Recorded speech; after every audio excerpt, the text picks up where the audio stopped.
Hi అండి. ఈరోజు మేము మా పాప సేవ్ చేసిన అమౌంట్ అయితే ఎంత ఉన్నాయో తీసి చూద్దాం అనుకుంటున్నామండి. మా పాప ఏమో పట్టీలు కొనుక్కుంటానని దాచుకుందండి ఆ అమౌంట్ అనేవి. పాప చేత మేము ఫస్ట్ టైం అనేది మనీ అనేది సేవ్ చేయించామండి.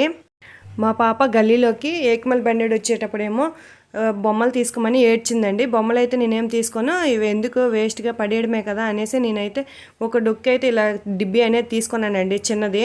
అదేమో సేవ్ చేసుకుందండి మంచిగానే. మధ్యలో మా మామగారికి ఫీవర్ వస్తే మా తాతకి ఇస్తాను ఈ డబ్బులు ఎందుకు ఓపెన్ చేసి తీసారని కూడా కొంచెం గొడవ చేసి ఏడ్చిందండి. ఆ తర్వాత మేము షాపింగ్ తీసుకెళ్ళి పట్టీలు కొనేటప్పటికేమో హాయ్ నాకు పట్టీలు కొన్నారా అని చాలా సంతోషపడిందండి. మాకైతే చాలా హ్యాపీ అనిపించిందండి. బాగానే సేవ్ చేసిందిలే అనిపించిందండి. మీరైతే ఎంత ఉంటాయి ఈ అమౌంట్ అనేది గెస్ట్ చేయండి. నేను కూడా లాస్ట్లో రివ్యూ చేస్తానండి. ఇవి 4717 రూపీస్ అయితే ఉన్నాయండి. సబ్స్క్రైబ్ చేయండి. Thank you for watching.